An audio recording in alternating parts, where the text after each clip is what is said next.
después de Cristo, Juan decide también contar en la historia de Jesús.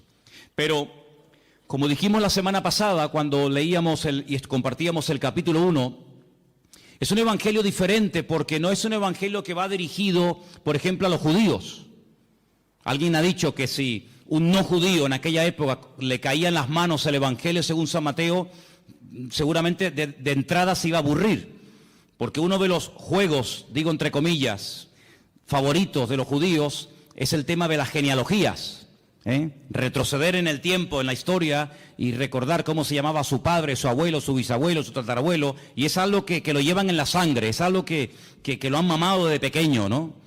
Y en el Evangelio según San Mateo encontramos en el primer capítulo una enorme genealogía que va pues desde los tiempos de Abraham hasta el mismísimo Señor Jesucristo. Pero eso a un gentil, a un griego, le aburriría, no le llamaba para nada la atención. Pero como fue escrito para los judíos, a los judíos eso les fascina, ¿no?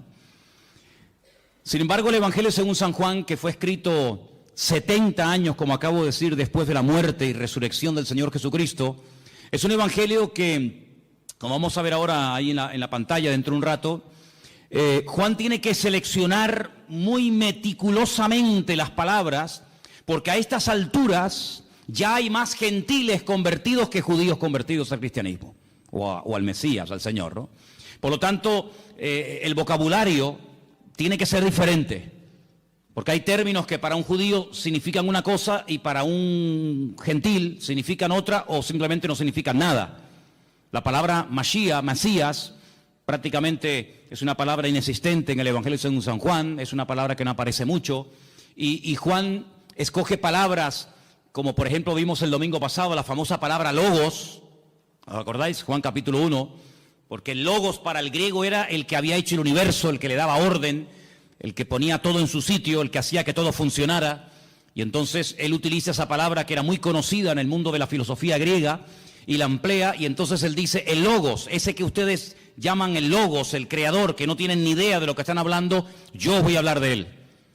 Y presenta a ese logos como el creador del universo, presenta al logos como encarnado. Hoy hemos cantado una parte de una canción que hablaba acerca del verbo se hizo carne. Y vemos cómo Juan es una persona que no solamente tiene que seleccionar muy bien las palabras que va a utilizar, porque la audiencia, los lectores a los cuales va a llegar el Evangelio, son personas que no tienen mucho conocimiento de la Biblia, son gente que viene de un trasfondo pagano, de idolatría, un mundo de mitología griega. Entonces él tiene que ser muy cuidadoso en esto, sino que además tienen que tener presente, y cuando sepan esto van a entender por qué Juan utiliza tantas veces ciertas y determinadas palabras. Ya habían empezado a introducirse en las iglesias herejías, las enseñanzas de los famosos gnósticos, personas que decían Dios no pudo crear el mundo, porque el mundo, el cuerpo, la materia es malo. Por lo tanto, un Dios santo, un Dios bueno, un Dios perfecto no puede tener contacto con el hombre bajo ningún concepto, no puede tener contacto con la materia. Entonces ellos creían que había una serie de, así lo llamaban, emanaciones, ¿verdad? Y Jesucristo era una emanación de Dios que prácticamente no tenía nada que ver con Dios, y entonces él sí, como no era divino, como no era santo, como no era Dios, como no era creador, él sí podía tener contacto con el hombre, él sí podía tener contacto con la materia, porque al fin y al cabo él no era Dios. Y eso es lo que algunos gnósticos creían. Otros creían que este mundo, que ellos consideraban que era pecaminoso, malo, el cuerpo era la cárcel del alma, pues ellos decían que este mundo fue creado por los ángeles caídos. Los ángeles caídos fueron arrojados de la presencia del Señor, y como ellos eran tan malos, pero al mismo tiempo eran tan poderosos, pues ellos fueron los que crearon el mundo, los que crearon la materia, etcétera, etcétera. Sí, permítame la expresión, un cacao, un lío terrible que se estaba metiendo dentro de las congregaciones. Para colmo, había otra tendencia, otra herejía que se había metido con mucha fuerza en la iglesia, y era todo lo contrario. Era que Jesucristo era simplemente un hombre que había evolucionado con una serie de poderes que había ido adquiriendo con el paso del tiempo, pero no tenía nada que ver con la divinidad. Otros creían que Jesús era, como ellos llamaban literalmente, un espíritu descarnado. Un espíritu que cuando lo veías parecía un hombre, parecía un ser humano, pero en el fondo no era un ser humano. Realmente él no comía, no se cansaba, no tenía que dormir, no tenía ningún tipo de sufrimientos, porque era una especie de espíritu que cuando se manifestaba parecía un hombre, pero de hombre no tenía absolutamente nada. Fíjense, ante menudos follones y herejías se encontraba el apóstol Juan, y ahora tiene que presentar un evangelio convincente, claro y directo, y presentar a Cristo de una forma correcta, de una forma adecuada, teniendo en cuenta la cantidad de herejías que ya se habían metido en la iglesia para este tiempo. Ahora, en este evangelio me ha llamado mucho la atención, vamos a poner la primera información en la pantalla. Hay cosas que Juan omite completamente, ni las toca. Tenemos, por ejemplo, ahí, ustedes lo pueden ver, el nacimiento del Señor Jesucristo. Juan ni lo menciona. No es que no crea en Él, evidentemente, sino que como vimos la semana pasada, el Evangelio empieza diciendo: en el principio era la palabra y la palabra era Dios. Es decir, va antes de Génesis 1.1. Antes de Génesis 1.1, va a la eternidad para demostrar que no solamente Jesucristo tuvo un nacimiento físico, sino que Él era un ser eterno, ¿verdad? Creador, que en un momento determinado decide humanarse, decide tomar forma de hombre y venir a este mundo. Por lo tanto, él, el tema del nacimiento, como ya sabe que lo han tocado otros evangelistas, como por ejemplo Mateo, como por ejemplo Lucas, él ese tema no lo toca. Tampoco habla del bautismo, no es algo a lo cual Juan le quiera dar énfasis. No habla de las tentaciones del Señor Jesucristo, que aparecen muy bien explicadas en algunos evangelios. No hace mención a lo que llamamos la última cena, la cena donde Jesús parte el pan y el vino con sus discípulos y establece lo que llamamos el nuevo pacto. No habla de la agonía de Cristo en el huerto de Getsemaní, donde allí es machacado, donde allí es triturada su voluntad y donde allí, digamos, se rinde completamente al Padre diciendo: no se haga mi voluntad sino la tuya. Eso ni lo toca. No habla tampoco de la ascensión de Cristo. Si quieres buscar ese tema, ese momento, en Juan no lo busques porque no lo vas a encontrar. Tampoco habla de parábolas. Por ejemplo, el Evangelio según San Mateo está lleno de parábolas. ¿Por qué? Porque él intenta presentar el reino de Dios, pero sin embargo Juan lo que intenta presentar al rey del reino de Dios, que es el Señor Jesucristo. Por lo tanto no habla de las parábolas. Tampoco aparecen milagros de liberaciones de demonios. Incluso la palabra milagro él la sustituye por una palabra que es la palabra moftim, en plural, que es la palabra señales. Y es la palabra que aparece, fijaros a dónde se remonta Juan. Juan era un hombre con un conocimiento de la palabra tremenda, tremenda. Él se remonta al llamamiento de Moisés, allí en Éxodo, capítulo 4, donde Moisés habla mal, Moisés dice: no me van a creer, no me van a oír, y entonces el Señor dice: no, yo te estoy diciendo que te van a oír, yo te estoy diciendo que te van a recibir, que tú vas a sacar a mi pueblo y lo vas a traer aquí, y tú estás diciendo que no. Es decir, ¿me estás llevando la contraria? Pues te voy a enseñar lo que le pasa a una persona cuando habla mal. Mete la mano en tu pecho. Metió la mano en el pecho y le dice: sácala ahora. Y cuando la sacó, estaba totalmente leprosa. Y se vuelve a meterla. Sácala, ya está limpia. Él se quedó, esa lección se le quedó grabada en su mente, y él se dio cuenta que su propia hermana, María, cuando habló mal de él, le pasó exactamente lo mismo que a él le pasó. Quedó leprosa durante un tiempo por dudar y por hablar mal de los hijos de Israel. ¿Qué te parece? Y no solamente eso, sino que le dice: ¿y ahora qué tienes en tu mano? Dice: tengo una vara. Dice: tírala al suelo, y se convirtió en serpiente. Si le estás dando lugar al enemigo, cada vez que hablas mal. Cógela por la cola y volvió otra vez a convertirse en vara, a convertirse en palo.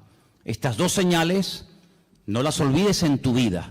Cuando vayas a Egipto, muéstrales estas dos señales para que ellos aprendan a hablar y para que sepan lo que puede ocurrir cuando una persona utiliza mal el poder de la lengua y puede darle lugar al enemigo. Así que estas señales, esa palabra moftín, es la misma que utiliza Juan en su evangelio cuando dice que el Señor Jesucristo hizo muchas señales, las cuales no están escritas en este libro. Dejadme que os lea este versículo. Jesús hizo además muchas otras señales en presencia de sus discípulos, las cuales no están escritas en este libro. Él lo dice bien claro. Todo lo que Jesús hizo, todo lo que el Señor enseñó, todos los milagros de Cristo no están escritos en este libro. Pero estas se han escrito para que creáis que Jesús es el Cristo, el Mesías, el Hijo de Dios, y para que creyendo tengáis vida eterna. Así que él emplea la palabra señales, y ahora después hablaremos un poquito de eso. Así que estas cosas que les he mencionado no aparecen en el Evangelio según San Juan, pero mira tú por dónde. Si Juan no hubiera escrito su Evangelio, todas estas cosas que vamos a ver a continuación, la siguiente por favor, nunca sabríamos absolutamente nada de estas cosas que vamos a mencionar ahora, porque no las menciona ni Mateo, ni Marcos, ni Lucas. Si yo les preguntara a ustedes, sin leer el Evangelio según San Juan, cuál fue y dónde hizo el Señor Jesucristo su primer milagro, nunca lo sabríamos. Nunca sabríamos que el primer milagro de Cristo fue en Caná de Galilea, convirtiendo el agua en vino. Porque nadie lo menciona, pero Juan sí. Bendito sea el Señor, porque le reveló y le mostró a Juan dicho milagro, ¿sí o no? Menciona además algo muy interesante, la conversión o la conversación que tuvo en capítulo 2 con Nicodemo. Esa conversación no aparece por ninguna parte en los otros evangelios. Es una conversación interesantísima, allí en Juan capítulo 3. A Juan le gusta mucho las conversaciones de Cristo con otras personas. Por ejemplo, en el 2 está el milagro de las bodas de Caná, en el 3 está la conversación con Nicodemo, en el 4 ¿qué está? La conversación con la mujer samaritana. Si no hubiera sido por Juan, nunca hubiéramos sabido que Jesús se detuvo junto al pozo en Samaria y le habló a una mujer samaritana y allí pues le dijo cosas tremendas y allí él se reveló como quien verdaderamente él era, solamente en Juan. Si no se hubiera escrito el Evangelio según San Juan, nunca habríamos oído de que sanó a un paralítico en el capítulo 5 en el estanque de Betesda, que hacía 38 años que estaba esperando el movimiento del agua. Fíjate tú por dónde, hermano, me quedé sorprendido y es así. Si no hubiera sido por Juan, nunca hubiéramos oído hablar de Lázaro. La resurrección de Lázaro, su amigo en Betania, solamente la encontramos en el capítulo 11 del Evangelio según San Juan. Nunca nos hubiéramos enterado de que el Señor Jesucristo se agachó para lavarle los pies a sus discípulos, porque eso no lo cuenta ningún otro evangelista más que solamente Juan. Nunca hubiéramos recibido o tenido una enseñanza que va, fíjate, desde el capítulo 14 hasta el capítulo 17 del Evangelio según San Juan, hablando acerca del ministerio, de las funciones del Espíritu Santo, el bendito Consolador. Por ejemplo, él dijo, no os pongáis tristes, no os dejaré huérfanos, os conviene que yo me vaya, porque si yo no me fuese, el Consolador no vendría. Pero cuando Él venga, porque yo le voy a rogar al Padre que os envíe otro Consolador para que esté con vosotros para siempre, Él me glorificará a mí. Él os guiará a toda la verdad. Él os hará saber lo que ha de venir. Él tomará de lo mío y os lo hará saber a cada uno de vosotros. Él además convencerá al mundo de justicia, de pecado y de juicio. ¿Qué te parece? Una enseñanza profunda del Espíritu Santo solamente en San Juan. Nunca habríamos oído el comentario despectivo, la crítica que Judas hizo cuando vio a una mujer que derramaba sobre él un vaso de alabastro con el nardo puro, aquel perfume, dice que se llenó toda la casa, y cuando él dice, qué desperdicio tan grande, haber derramado todo este perfume sobre el cuerpo de Jesús, qué desperdicio tan grande, esto vale más de 300 denarios, un año entero de trabajo, total derramado sobre Cristo así, en un momento. Eso aparece en San Juan. Así que es un evangelio que nos da muchísima información, pero es un evangelio diferente, ¿por qué? No solamente porque cuenta cosas que ningún otro evangelista contó, sino que los demás evangelistas, Mateo, Marcos y Lucas, nos hablan y se centran fundamentalmente en el ministerio de Jesús en el norte del país, en lo que conocemos con el nombre de Galilea. Él se quedó a vivir durante mucho tiempo en Galilea, sobre todo en la ciudad de Capernaum, el pueblo de Naún, y los evangelios, los 3 primeros, nos cuentan lo que hacía allí, pero sin embargo Juan cambia de escenario y comienza a hablarnos de cosas que Cristo hacía en el sur del país, en Judea y sobre todo también en la ciudad de Jerusalén. Ahora, es interesante porque en el propósito del libro que hemos leído esta tarde, Juan reconoce que todo lo que el Señor Jesucristo hizo, nunca, ningún autor, ni él mismo, podía haberlo escrito. Hay, por ejemplo, un versículo muy interesante en San Juan, os lo leo, capítulo 21, que dice: hay otras muchas cosas que Jesús hizo. Estamos en el 21-25. Las cuales, si se hubieran escrito una por una, pienso que ni aún en el mundo cabrían los libros que se habrían de escribir.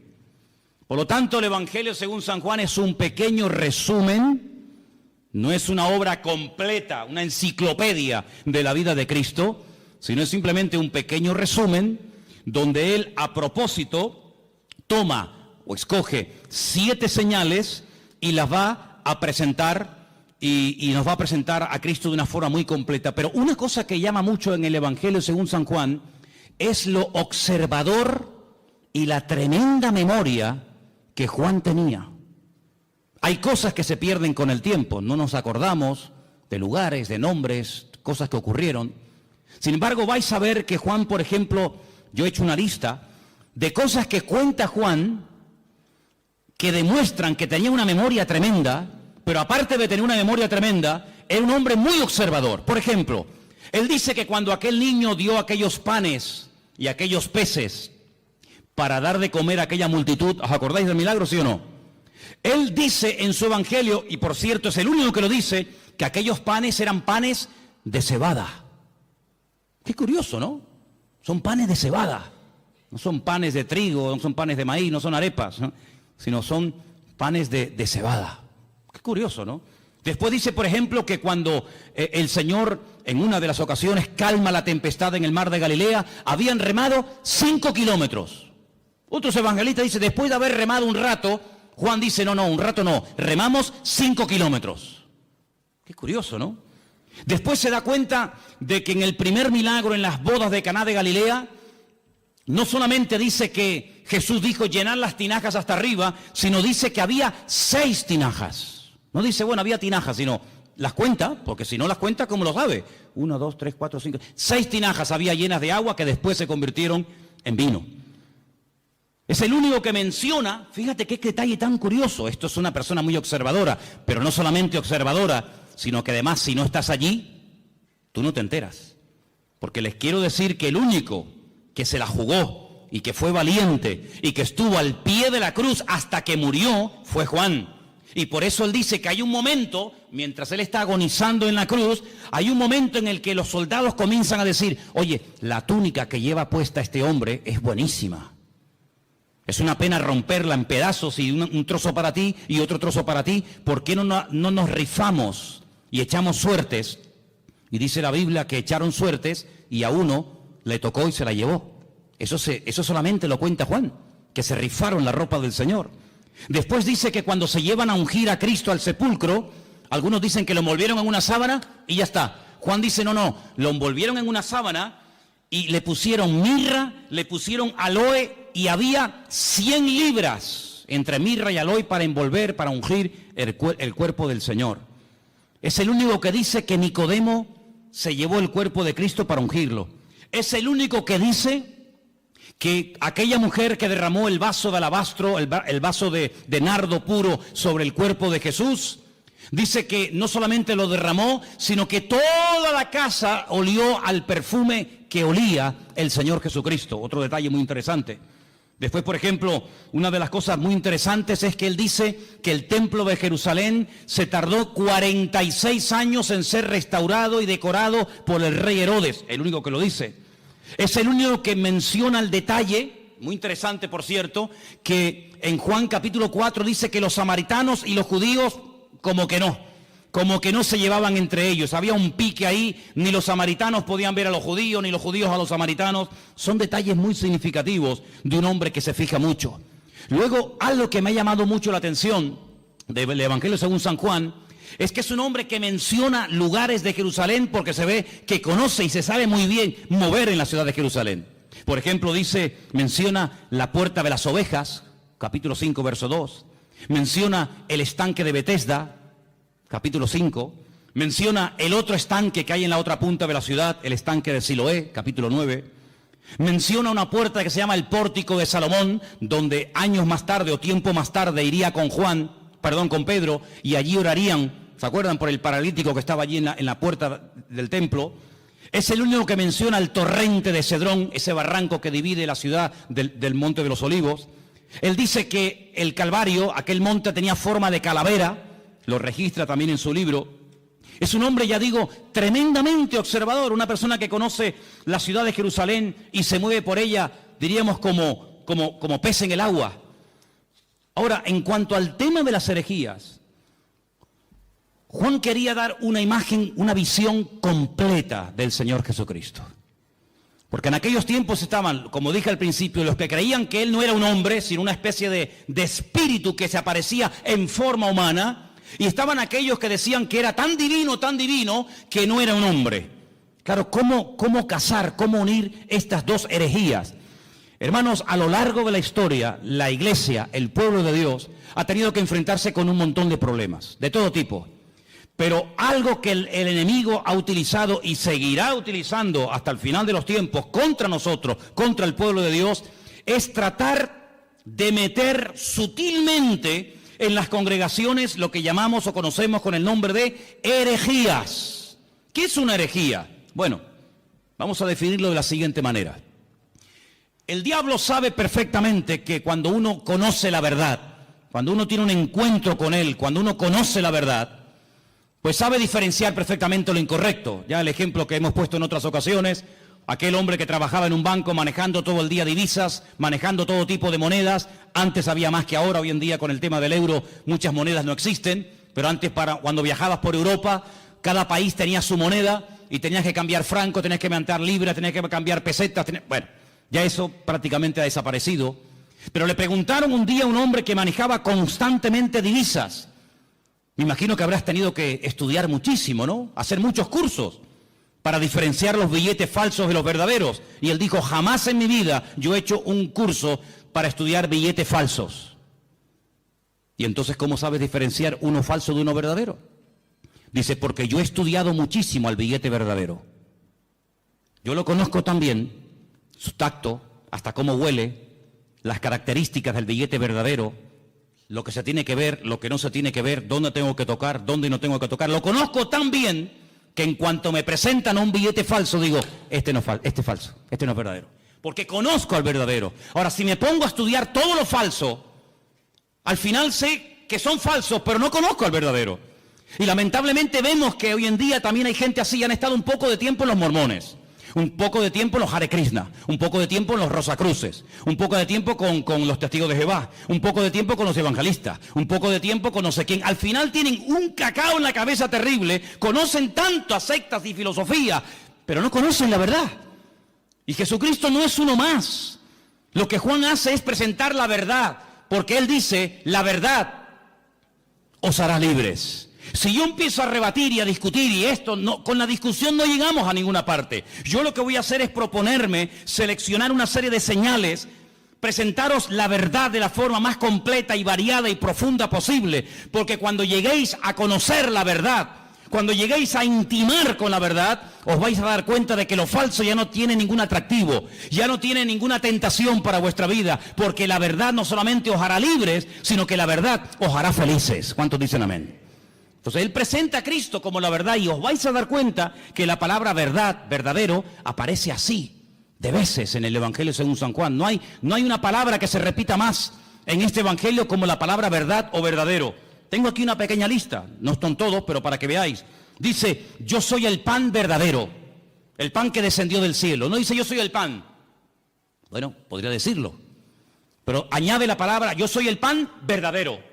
Y entonces dice, el pan que comieron nuestros padres en el desierto, pues todos los que lo comieron murieron. Pero el que coma de mí nunca morirá. Después dice, yo soy la vid.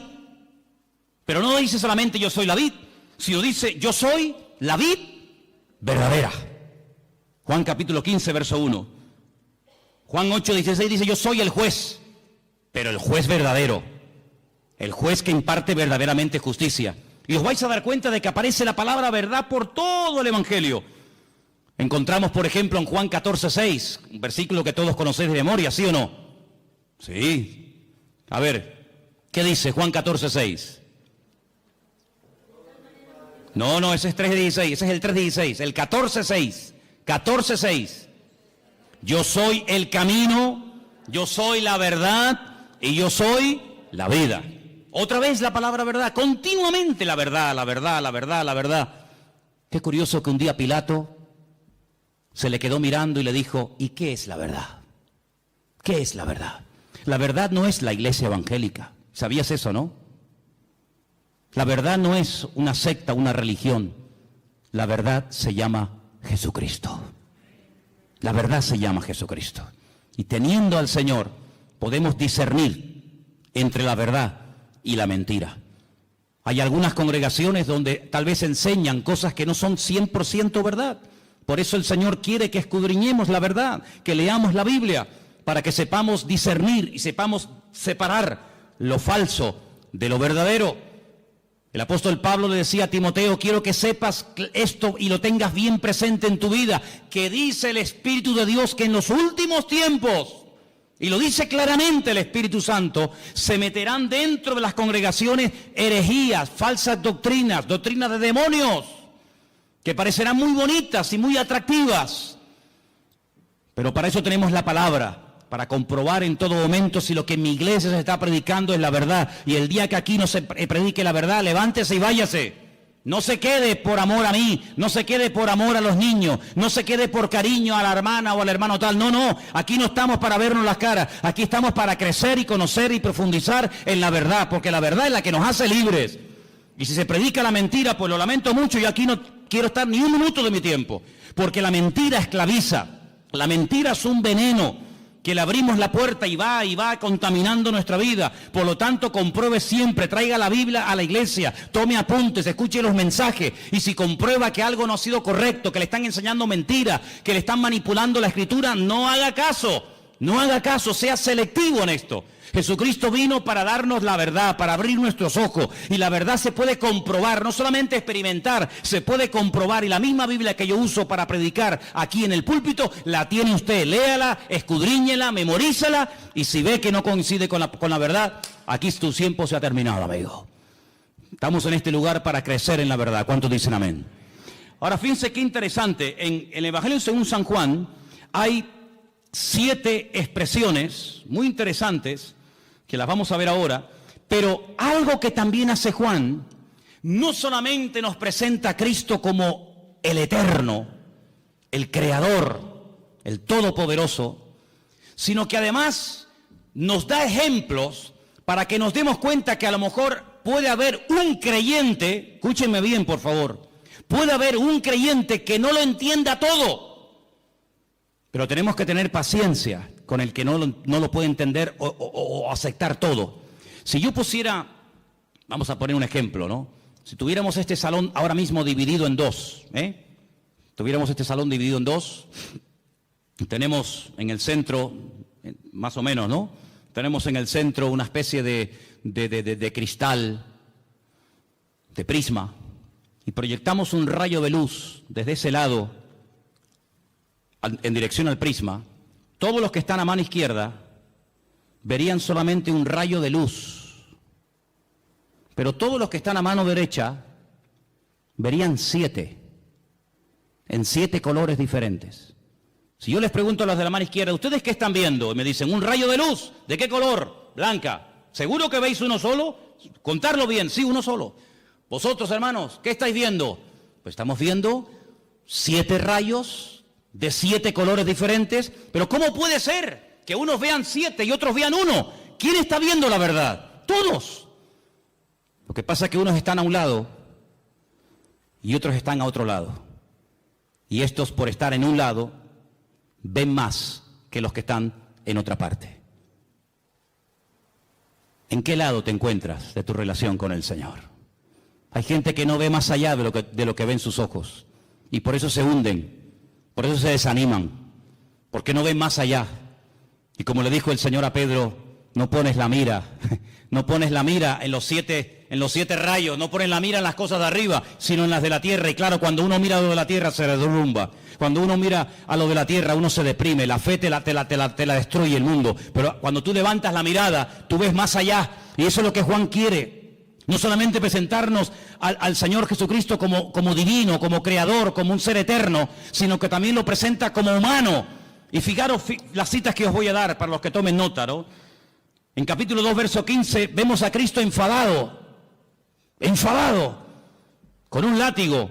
Comienza a echar fuera a todos los que vendían en su casa y los llama ladrones. Me habéis convertido mi casa en cueva de ladrones. En el capítulo 4, verso 6, te lo encuentras cansado y sediento junto a un pozo, pidiendo un vaso de agua a una mujer samaritana. El verbo hecho carne, cansado del camino, pidiendo agua. Sus discípulos en el capítulo 4, verso 31, le daban de comer, porque lo notaban que era la hora de comer y él no había comido. En el capítulo 11, prácticamente todo el capítulo te lo encuentras llorando, quebrantado, emocionado, identificándose con el dolor de haber perdido a un amigo, a un ser querido. En el capítulo 1 y en el capítulo 8, verso 58, te lo encuentras en su preexistencia, Te lo encuentras que él sabe perfectamente lo que tiene la persona. Por eso Cristo no es un hombre que hace muchas preguntas. Ponte un día a hacer un estudio, te animo a que lo hagas. Empieza a buscar en la Biblia cuántas preguntas Cristo hacía. Generalmente muy pocas. Y la pregunta es ¿por qué? ¿Por qué Jesús no preguntaba cosas a la gente? Porque Él tiene todas las respuestas. Porque Él sabe todas las respuestas. Nosotros para saber ciertas cosas tenemos que preguntar, ¿y cómo fue? ¿Y dónde no fue? ¿Y quién estaba? ¿Y quién no estaba? ¿Y estabas tú? ¿No estabas tú? ¿Y fue arriba? ¿Fue abajo? ¿Era de noche? ¿Era de día? Tenemos que hacer muchas preguntas. Él no hace apenas preguntas, porque Él tiene todas las respuestas. Encontramos en el capítulo 17, verso 5, a Jesús. Lo encontramos diciendo que Él tuvo gloria con el Padre. La misma gloria que tenía el Padre, Él la tenía. Y lo encontramos bajando del cielo en el capítulo 6. Pero fíjate tú qué interesante. Encontramos al Señor Jesucristo cansado, lo encontramos al Señor Jesucristo pidiendo agua, lo encontramos dormido en una barca y al mismo tiempo diciéndole a aquella mujer, 5 maridos has tenido y el que ahora tienes no es el tuyo. Diciéndole a uno, he aquí un verdadero israelita. Y le dice, pero si nunca nos hemos visto, dice, yo te vi a ti cuando estabas debajo de la higuera.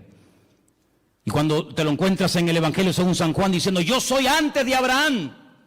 Yo existo antes que Abraham el patriarca. Y le dicen, ¿tú? ¿Pero cómo vas a ser tú antes que Abraham si tú no tienes ni 40 años? Y él les dice, os aseguro que yo soy antes de Abraham. Y yo te digo, no lo dice la Biblia, pero yo también te digo que hasta Abraham habló con el mismísimo Señor Jesucristo. Y el Señor Jesucristo habló con el mismísimo patriarca Abraham. ¿O quién te crees que era Melquisedec?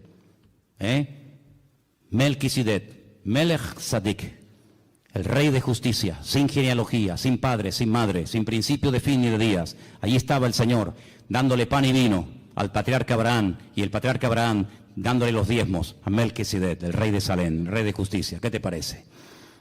Ahora, a lo largo del capítulo, a lo largo del libro del Evangelio según San Juan, encontramos en 7 ocasiones al Señor Jesucristo utilizando la expresión anojí.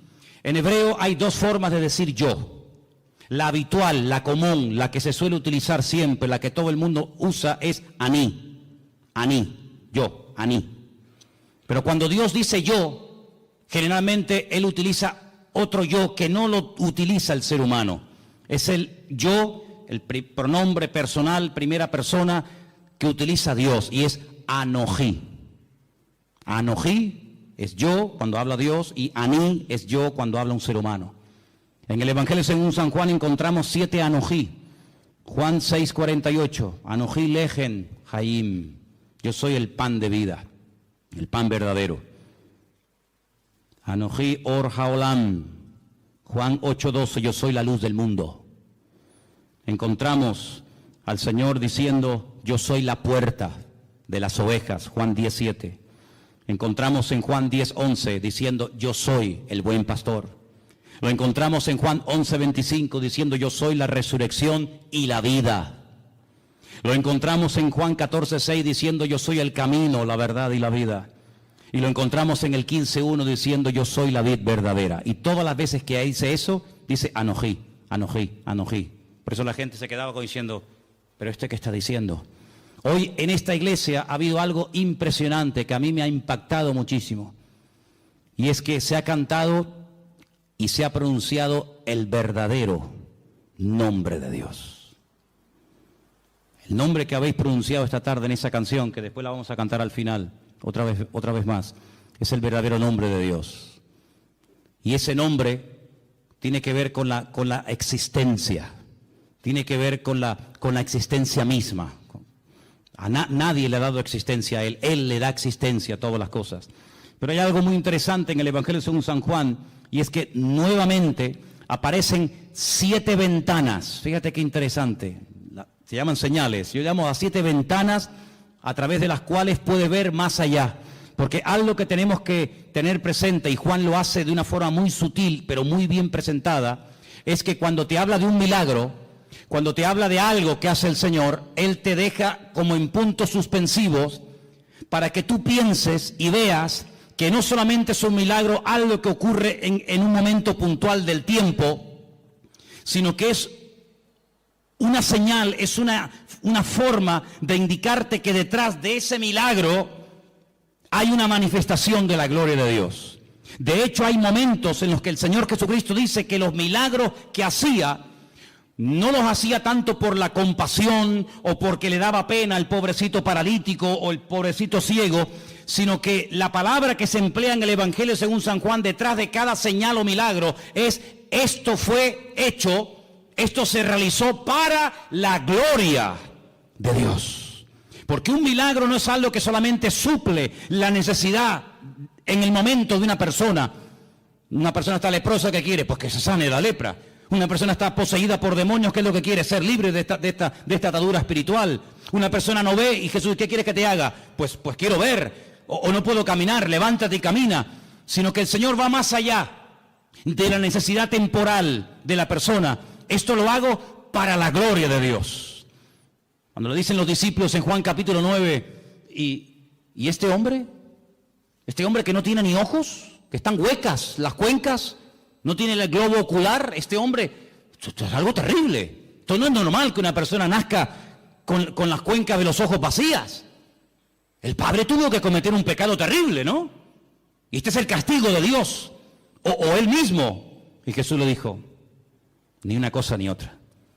Este hombre nació así, sin posibilidad de ver. Si a este hombre ni operándolo, el mejor oftalmólogo del mundo no podría devolverle la vista a este hombre, porque este hombre no tiene globo ocular, está hueca, no tiene nada.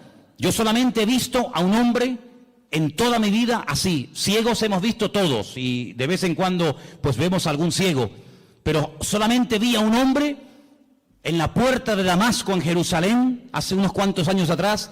Lo vi y me llamó tanto la atención porque tenía la cuenca de los ojos hueca, vacía, no tenía el globo ocular. Así era el problema de este hombre. Y los discípulos nunca habían visto algo semejante. Le dicen, pero ¿qué pecado terrible tuvo que cometer sus antepasados o él para nacer así? Y Jesús dijo, ¿no sabes por qué este hombre ha nacido así? Ya estamos buscando siempre, perdonen las 4 patas a los gastos, ¿no? Que si una maldición, que si un trabajo de hechicería, que si el pecado del abuelo, que si una maldición hereditaria. No, mira, quítense todo ese rollo de la cabeza. ¿Saben? Les voy a decir la verdad. ¿Saben por qué este hombre nació así? Para que se manifieste hoy delante de todos ustedes la gloria de Dios. Entonces, ¿qué hace el Creador? ¿Qué hace el Señor? Coge barro, le hace el globo ocular, como una albondiguilla, ¿no? Se la pone en los ojos y le dice, vete a lavarte al estanque de Siloé, que está en la otra punta, allí bajando el torrente de Cedrón, vete allá a lavarte. El pobrecito va calladito, sin protestar, humilde. Cuando llega al estanque de Siloé, el hombre se quita el barro de los ojos y vuelve viendo. Y los judíos le dicen, pero tú no puedes hacer eso. Hoy es Shabbat, no se puede quebrantar el Shabbat. Y dice, ¿cómo que no? El que me dijo, el que me untó los ojos con barro, él fue el que me dio la orden, discutan con él si quieren. Ese hombre es un pecador, le dicen, es un pecador. ¿Un pecador? Pues menudo pecador. Porque ustedes siendo tan santos y tan religiosos, nunca me solucionaron mi problema. Y este que ustedes dicen que es un pecador, me ha mandado a lavarme al estanque de Siloé y regreso viendo. Y nunca, le dice el ciego a estos religiosos, nunca se ha oído en la historia, y se ve que conoce la Biblia, nunca se ha oído en la historia que un pecador, que un hombre malo, le haya dado la vista a un ciego. Y además solamente os digo algo, yo solamente sé que antes era un ciego y que ahora veo. Y llaman a los padres y entrevistan a los padres, le dicen, ¿este es vuestro hijo? Dice, sí. Dice, ¿cómo recobró la vista? Y los padres dicen, no sé, pregúntenle a él tiene edad suficiente, tiene 40 años, pregúntenle a él. Y ahí empieza un tira y una floja, que si sí, que si no, que si se puede, que si no se puede. Hermano, el cumplimiento de un mandamiento no evita o no nos impide que cumplamos otros. Si yo por cumplir con un mandamiento me olvido de que la Biblia no solamente tiene uno, sino tiene cientos de mandamientos, estoy cometiendo una gravísima equivocación. Estoy haciendo un sobreénfasis sobre algo que ni siquiera prohíbe la Biblia. Y este hombre al final, con un humor tremendo, le dice, ¿será que me estáis preguntando tantas cosas porque también ustedes se quieren convertir en discípulos de él?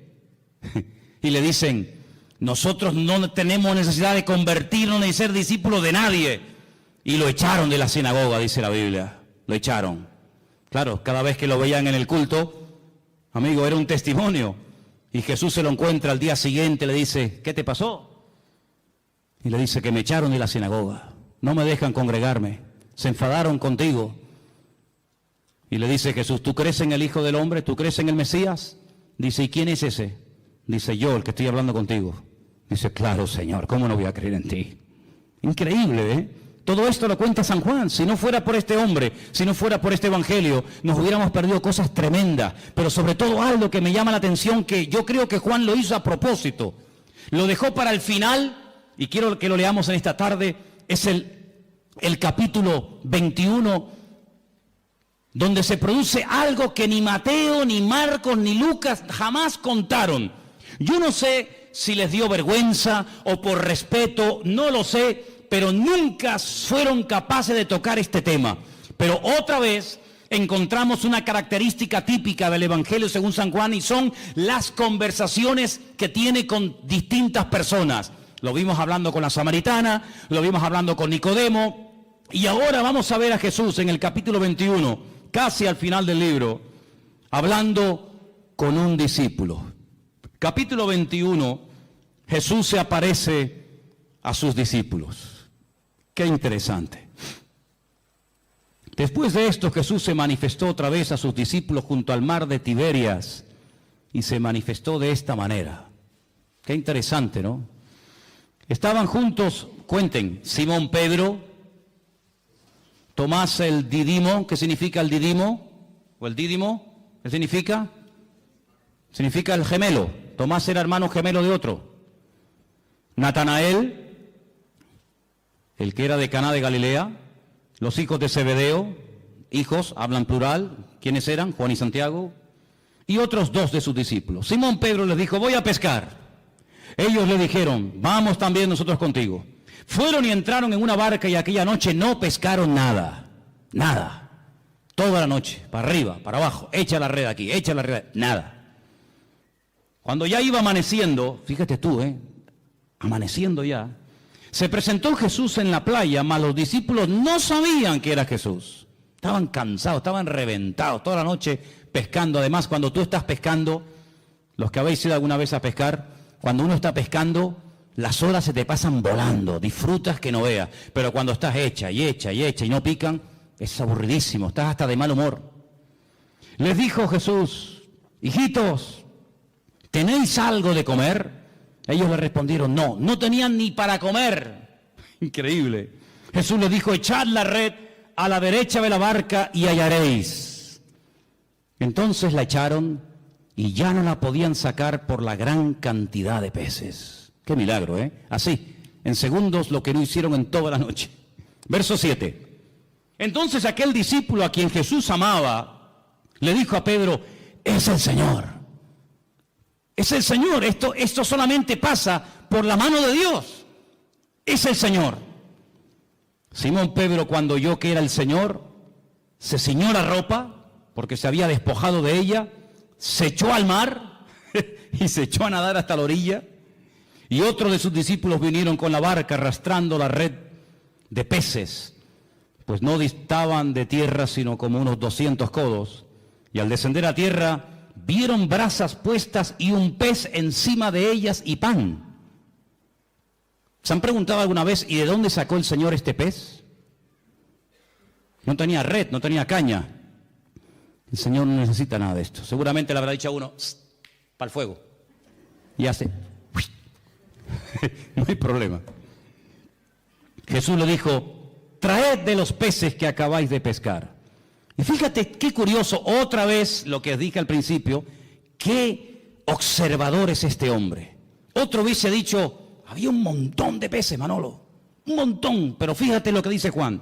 Subió Simón Pedro y sacó la red a tierra llena de grandes peces, y podía haber puesto el punto y ya está. Pero Juan dice, no, la red estaba llena, y Juan los tuvo que contar, hermanos. Tuvo que fijarse, porque si no, o esto es una mentira, o de dónde sacó este dato. Es que él estaba allí, y él dice, la red estaba llena, pero había 153, y aún siendo tantos, la red no se rompió. Recuerda que el versículo 11 dice, grandes peces, 153. Bueno, ¿y por qué no fueron 205, 89, 34? ¿Por qué 153? ¿Y por qué lo dice? ¿Será que esto es una forma de rellenar un texto? Siempre hemos dicho y hemos enseñado que en la Biblia no sobra nada. Amén, hermanos. Todo tiene una razón, todo tiene una explicación. El idioma hebreo es alfanumérico. Las letras son números, los números son letras. Juan hace así y dice 153. Juan es judío, Juan no es canario, no es alemán, no es latinoamericano. Juan es judío. Juan ve letras y al momento ve números y ve letras. Es la mentalidad, está en el chip del cerebro del judío. El judío hace así y ve una palabra y sabe cuánto suma la palabra, porque cada letra es un número y cada número es una letra. Y él en San Juan, en el libro del Apocalipsis, no me voy del tema, pero solamente un ejemplo. En el libro del Apocalipsis, él dice, cuidado hermanos, aquí hay sabiduría, el que lee, entienda. Os voy a dar un dato en clave, pero ustedes que saben lo que estoy diciendo me van a entender. Cuando venga el anticristo, cuando venga ese hombre perverso, su nombre, o el número de su nombre es 666, 666. Claro, hay muchos nombres que coinciden. Por ejemplo, otro día cuando les comentaba el tema, cuando decide Shechem ben Hamor, Siquén, hijo de Amor, suma 666, curiosamente. Pero Juan es un hombre, como buen judío, que conoce el tema de las letras y de los números. Y él te está dando el valor numérico del nombre de ese político de los últimos tiempos. Pero ahora, volviendo a Juan 21, te dice 153. Y al momento él sabe lo que significa 153. Claro, el que no sabe esto, vos dices, bueno, pues 153, no, espérate. Anoji Elohim. Si pusiéramos aquí en una pizarra la palabra Anoji Elohim, yo soy Dios, suma 153.